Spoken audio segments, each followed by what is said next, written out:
Hi students, आई hope कि आप खुश होंगे, ठीक होंगे और मज़े में होंगे। आज हमने जो पढ़ना है वो टेंस बाबा का जो तीसरा बेटा है फ्यूचर टेंस, इसके बारे में पढ़ना है, जिसकी पहचान गागे गी है। ये जो भी कोई बात करता है, मतलब ये इसकी फ्यूचर टेंस की अपनी पहचान है, गागे गी के ही बातें करता है। गागे गी इसकी आइडेंटिफिकेशन है।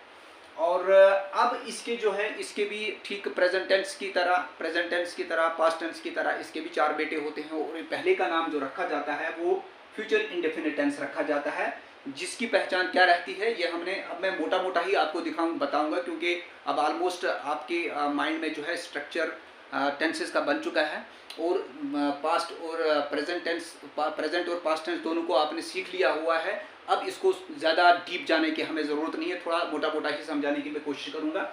अगर आप मेरे इस चैनल पर नए हैं तो प्लीज़ इसे सब्सक्राइब करें और बेल आइकन को भी प्रेस करें, ताकि मेरी आने वाली वीडियोस आप तक इन टाइम पहुँचती रहेंगी। और जो मेरी ऑलरेडी वीडियोस जो है अपलोडेड मेरे चैनल पर, वहाँ पर भी आप उनको वॉच कर सकते हैं अगर आप इस चैनल पर नए हैं। तो फ्यूचर इंडेफिनिट टेंस ता होगा, इसकी पहचान है। और इसका जो स्ट्रक्चर है, इसका जो फार्मूला है, subject plus will shell plus verb की फर्स्ट फॉर्म प्लस ऑब्जेक्ट। तो इसी के अकॉर्डिंग हम एक सेंटेंस ले लेते हैं। जैसे हमने जो है प्रेजेंट इंडेफिनिट और पास्ट इंडेफिनिट में भी लिया था। एक सिंपल सेंटेंस लेते हैं, he will write a letter. He will, वो एक खत लिखेगा। He will write a letter, इसी को हम नेगेटिव करेंगे, he will not write a letter. इसी को हम इंटरोगेटिव करेंगे, will he write a letter. Will he write a letter, इसी को हम इंटरोगेटिव प्लस नेगेटिव करेंगे, will he not write a letter. या जो है वो मोटा मोटा ही समझाने की मैं कोशिश कर रहा हूँ इसके बाद, ताकि कम टाइम में आपको थोड़ी सी एक रिवीजन हो जाए, क्योंकि स्ट्रक्चर ऑलरेडी आपके माइंड में बना हुआ है। यहाँ पे से थोड़ा सा हेल्पिंग वर्ब चेंज करना है, और हेल्पिंग वर्ब ही ज़्यादा तौर पर यहाँ पर जो है वो चेंज करनी होती है। अब फ्यूचर कंटिन्यूअस टेंस की पहचान क्या है? वो इसकी पहचान है रहा होगा, रहे होंगे, रही होगी। हम पास्ट टेंस में पढ़ चुके हैं, रहा था, रहे थे, रही थी। तो यहाँ पर क्या है, वहाँ पर वाज का इस्तेमाल हुआ, यहाँ पर विल का और शैल का इस्तेमाल होता है। वहाँ पर वाज का इस्तेमाल हो रहा था, तो यहाँ पर विल और शैल का इस्तेमाल होता है। फ्यूचर कंटिन्यूअस टेंस में रहा होगा, और इसका जो स्ट्रक्चर है, फार्मूला जो है, subject plus will be plus verb की फर्स्ट फॉर्म प्लस ऑब्जेक्ट, ये हमने माइंड में रखना है। He will be writing a letter, वो खत लिख रहा होगा। वो खत नहीं लिख रहा होगा, he will not writing a letter. क्या वो खत लिख रहा होगा? ही विल, वो खत लिख रहा होगा, he will be writing a letter.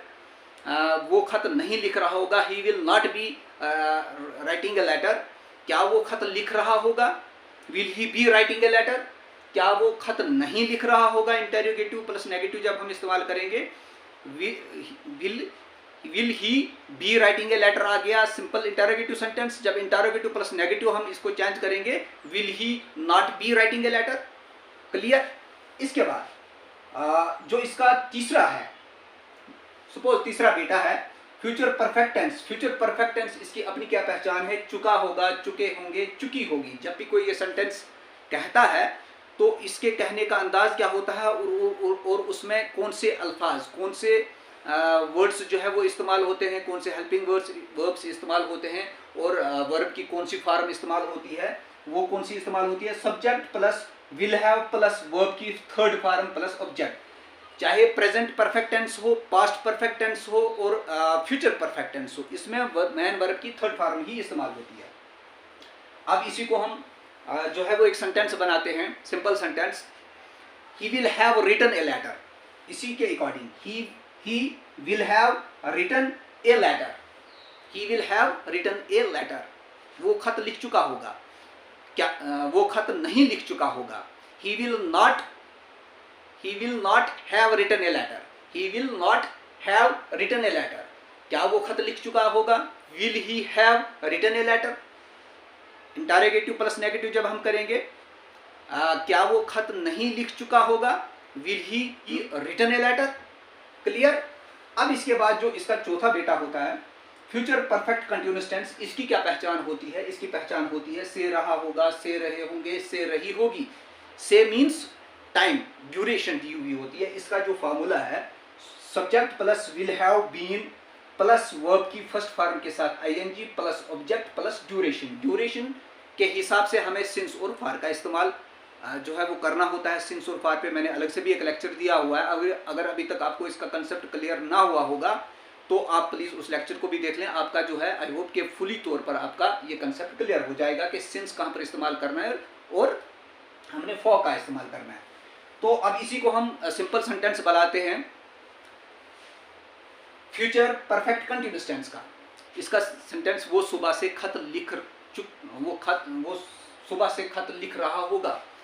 He will have, इसी के मुताबिक he will have been writing a letter since morning. वो सुबह से वो 2 घंटों से खत लिख रहा होगा। He will have been writing a letter for 2 hours। अब इसी को नेगेटिव सेंटेंस जब हम बनाएंगे तो इसमें क्या इस्तेमाल करना पड़ेगा हमें, एंड नॉट का इस्तेमाल करना पड़ेगा। He will not have been writing a letter since morning. तो इसी को जब हम इंटरोगेटिव सेंटेंस में इस्तेमाल करेंगे, इसी सेंटेंस को चेंज करेंगे इंटरोगेटिव सेंटेंस में, जहां पर हम किसी से पूछेंगे तो उसमें क्या आएगा, will he have been writing a letter since morning, क्या वो सुबह से खत लिख रहा होगा।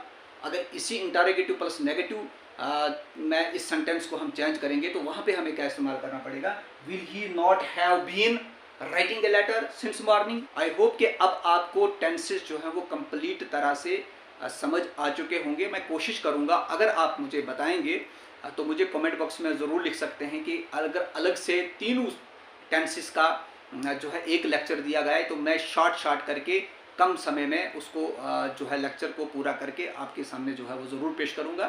Thank you.